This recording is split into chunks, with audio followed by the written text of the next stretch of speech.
con đi lên chửi quay mua về nữa đó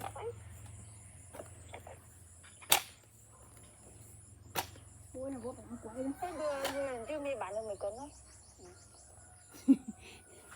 bạn được nhiều cân mấy ta thôi bạn được bao nhiêu cân đó 3 cân bạn hiền luôn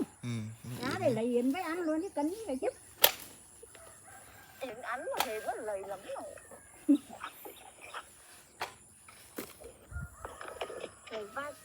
lấy 2-3 cân đi đó 2-3 cân thì đâu ai chịu mình thôi mẹ đọc online thường lắm ngoài rồi nắm đâu